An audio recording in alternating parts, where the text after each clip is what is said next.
All right, let's go live now to the Acting Prime Minister Richard Marles, who joins me from Geelong. Acting Prime Minister, thanks so much for your time. I will get to Qantas in a second. I just wanted to ask you about your reaction to the Moroccan earthquake, and will the federal government be considering an assistance package in relation to that this week? Well, good morning, Andrew.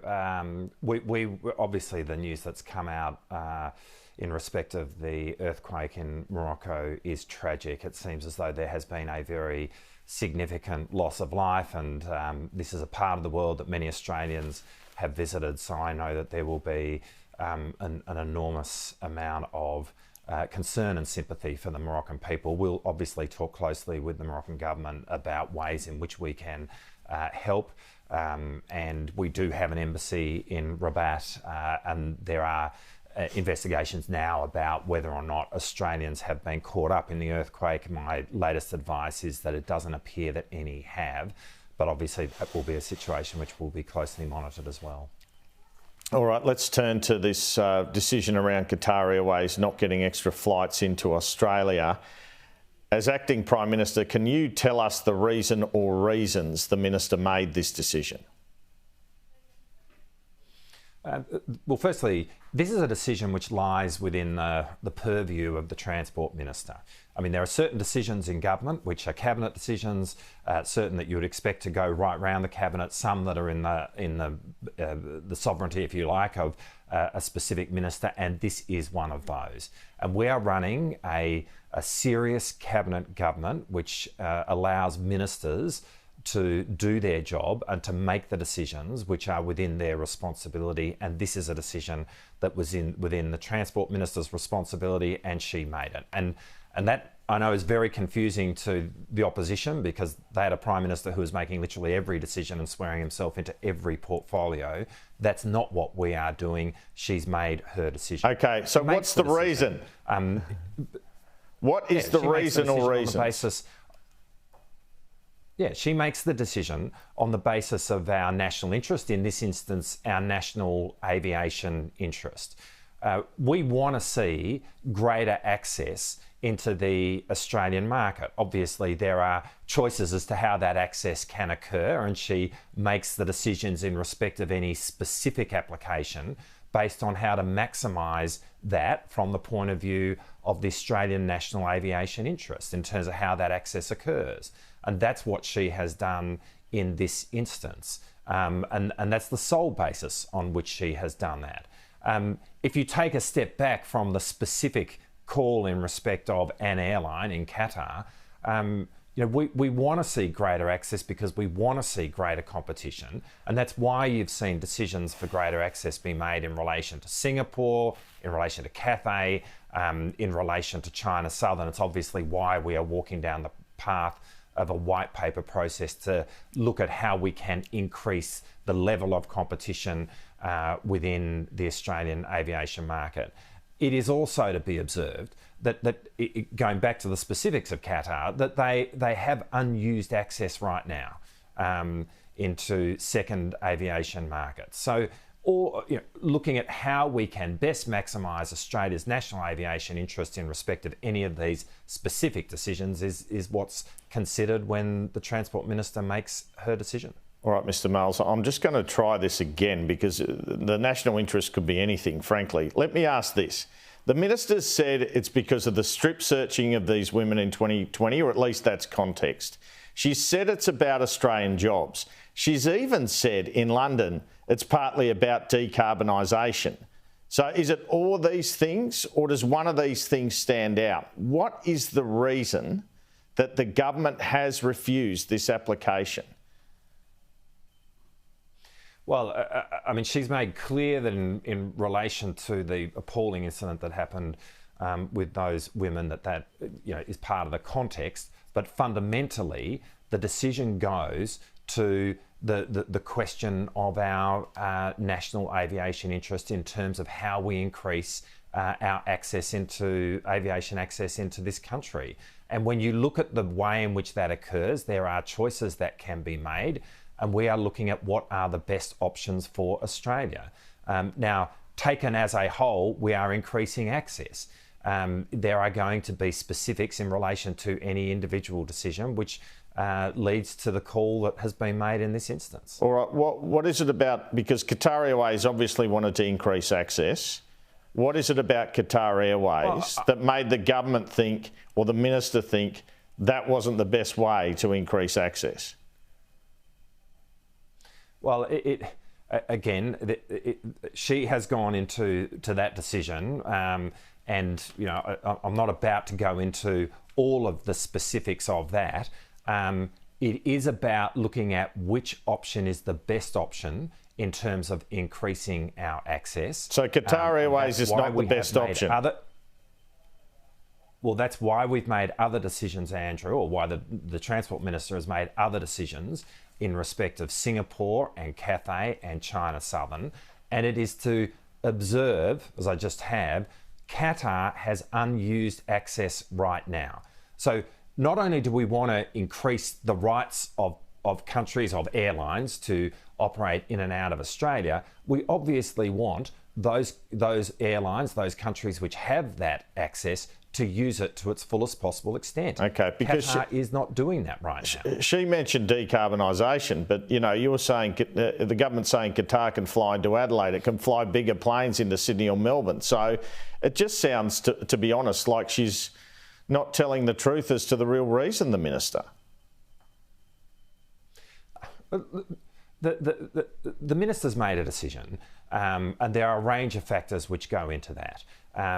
And it is, it's right that she is making her statements at the highest principled level, as it were, in terms of the way she's answering the questions, the way I've answered these questions now. There's good reasons why you're not going to itemise all of those factors in an interview such as this. We're being pretty clear. At a macro level, we want to see more access. And as a matter of fact, that is what has occurred. Can I just ask, just briefly, what are the good reasons? Can I just finish this? Yeah. Well, can I just make this observation, Andrew? And we've made it a lot. And it's difficult to go into it further. But Qatar have unused access right now. We want countries, airlines which have access to Australia to use their access to the fullest possible extent. Now, I think you can take all of that as you will, but if you think about the ways in which we are going to move forward to maximise access into this country, we want to look at making the best decisions that we can to increase that access. We want countries and airlines which have access to use it to the fullest possible extent. But Qatar is not. If you were going to do that, wouldn't you enter the bilateral negotiations and try to negotiate that? She didn't even really do that, did she? Well, again, I'm not going to go into the details of how those negotiations take place, and you wouldn't expect me to. Aviation agreements are reached which provide, between countries, which provide the national carriers or the airlines which fly the flag of those countries to have access into a country.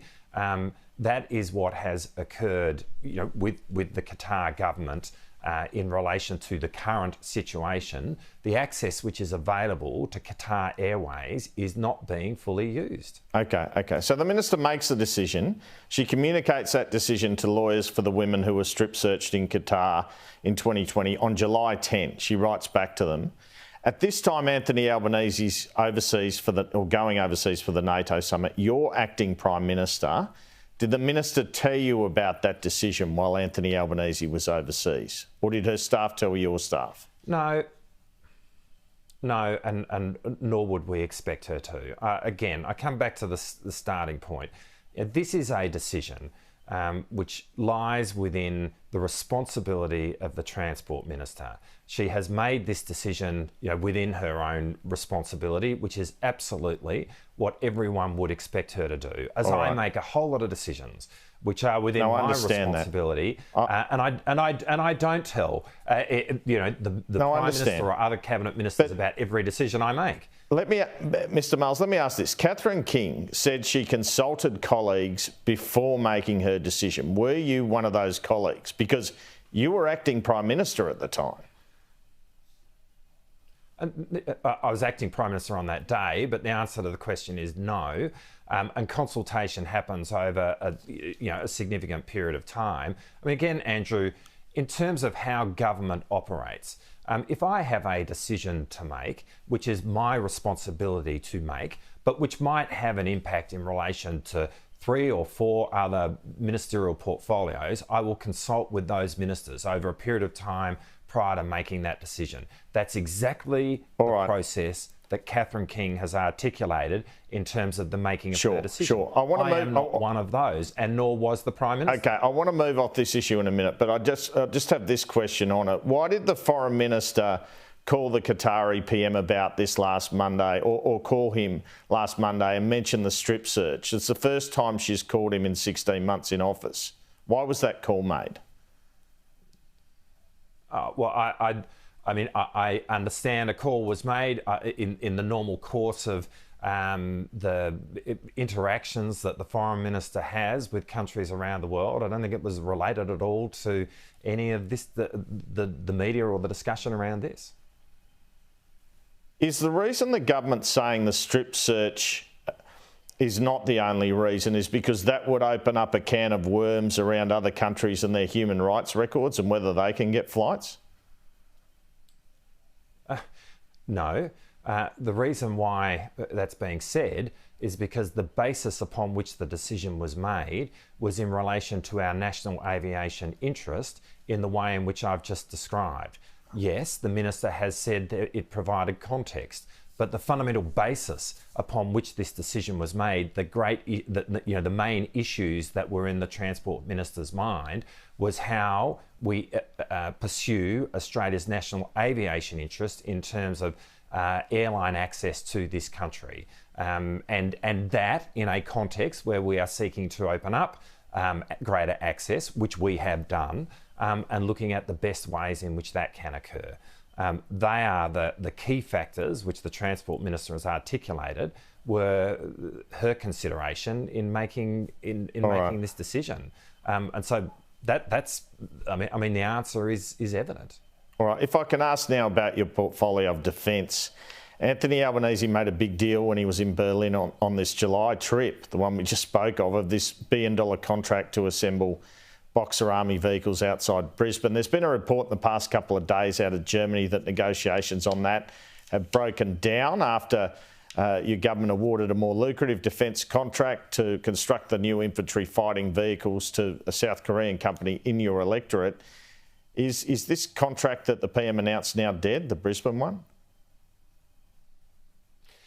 Well, look, I'm aware of the speculation, but obviously we're not going to react to the speculation. I mean, we are working with, we'll continue to work with Germany in relation to the provision of those vehicles. The facility in Brisbane is an excellent facility, and the Boxer vehicles, which we have purchased for our own army, I've had the opportunity of looking at, and they are an excellent vehicle, and we'll continue down that road. You mentioned the decision in relation to the infantry fighting vehicles, which was a different type of vehicle, of which Rheinmetall was a tenderer. Yes, Hanwha has won that tender. You'll know, obviously, that I recused myself from the making of that decision, so I wasn't a part of that decision. But what we do with major defence tenders is to have competition between competing tenderers so we get the best value for money for the Australian public. That necessarily means that for every tenderer who wins, there is a tenderer who loses. Defence industry companies know this better than anyone. It's part of the process. But in relation to that tender, both were excellent. Rheinmetall is a fantastic company, and the Boxer that they are currently making for Australia is a fantastic vehicle, and we will continue to work with Germany on the prospect of making them for Germany. And after the Defence Strategic Review, you committed to a surface fleet review. That's due this month. Are you about to cut the number of Hunter frigates Australia will be getting, as has been speculated? And might it still cost the same as... Might we be getting 6 frigates instead of 9? It might cost the same anyway, $45 billion?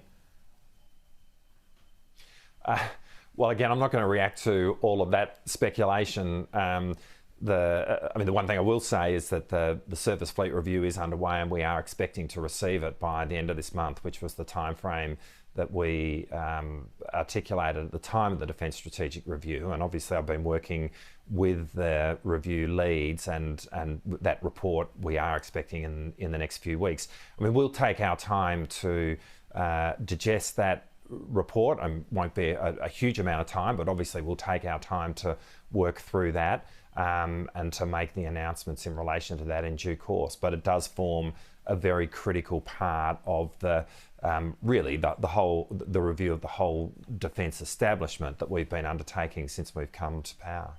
On The Voice, it looks unlikely the Yes campaign will win given the polls.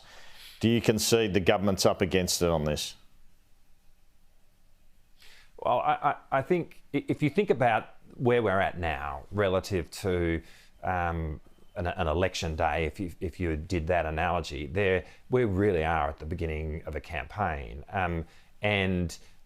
What our experience is with elections is that people engage much closer to the date. And what I've found when I've gone and spoken to people around the country, be it in the Pilbara, Tasmania, Sydney on Friday, Newcastle, that when you explain to people what this referendum is about, and as people start to engage in this more and hear what this is about, there is an enormous amount of enthusiasm, support, acceptance for it. And so I remain very optimistic about the prospect of The Voice. I mean, The Voice isn't determined on the basis of polls today. It's going to be determined on the basis of the Australian people voting in a referendum on the 14th of October.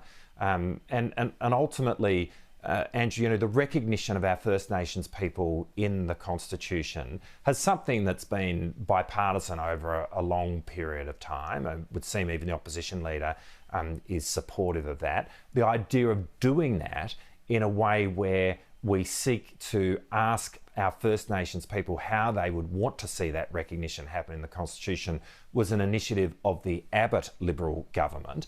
And the product of that is the Uluru Statement from the Heart. And really what we are doing is seeking to complete that process by putting that proposition to the Australian people. And when you talk, and all The Voice does is ask our First Nations people, consult with them around issues which particularly affect them so that we can meaningfully close the gap of social disadvantage. And when you explain that to the Australian people, this is an uncontroversial, simple proposition. And I do feel optimistic about being able to see this referendum pass. All right, Peter Dutton's been into you about a lack of detail. Can you tell us how many people will sit on this advisory committee? Will they all be elected? How will they be elected? Well, we are taking a principle to the Australian people in terms of the Constitution, and obviously you know that, Andrew. And so the specifics of all of that will not form part of the referendum. That will be a matter to be legislated in the Parliament. Peter Dutton will have a say in all of that. Now, Peter Dutton doesn't have a problem with the idea of a voice. And the idea of a voice is what's being put to the Australian people. We know he doesn't have a problem with the idea of a voice because he said he would legislate one. And he's talked about that. Nor does he have a problem with having a constitutional referendum around recognition because, as he said on this program last week, if this referendum fails, he'll put a second referendum. So he doesn't have a problem about a referendum, doesn't have a problem about a voice. We are seeking to put this at a principled level. I mean, for those who are interested, the Karma Langton report has gone into great depths about what a model could look like. But the idea, and this is what people will be voting on, the idea that First Nations peoples should be consulted about issues which particularly affect them so that we can change the way that we do business in terms of closing the gap of social disadvantage is the idea that is going to be put to the Australian people. And when I talk to people about that idea, there is an enormous amount of support. And as we get up to the referendum and we watch Australians start to engage with this, and we have the opportunity to explain this in its simple terms as I just have now, I feel a sense of confidence that this referendum can pass. Nearly out of time. I have to ask about this controversy over your VIP flights. Will you be releasing details of where you've spent the $3.6 million to the Senate?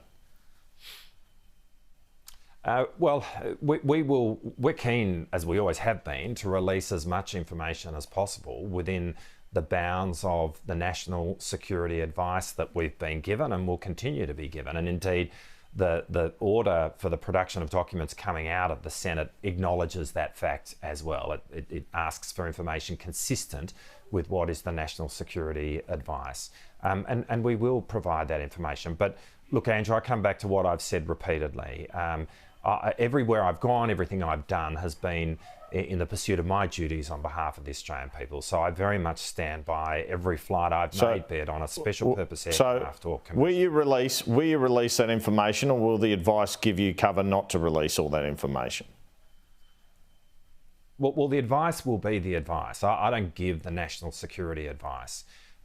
We will release as much information as we can within the bounds of the national security advice. And the issue there is, and the concern that the national security agencies have is about not revealing patterns of behaviour which then create a target. And I think people can understand that. But within the bounds of that, I'm obviously keen to see as much information revealed, because like I've authorised the flights to the extent that you've just described. A whole lot of people fly on those planes. My direct contribution to that is a fraction of that number.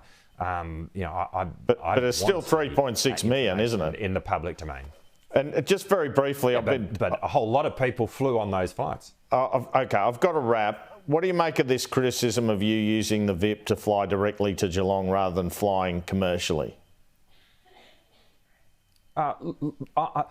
My flights from here, from Geelong, where I am today, to Canberra on a regular basis, I habitually do commercially. And I can completely demonstrate that. Okay. Richard Marles, thank you so much for your time this morning. Thanks, Andrew.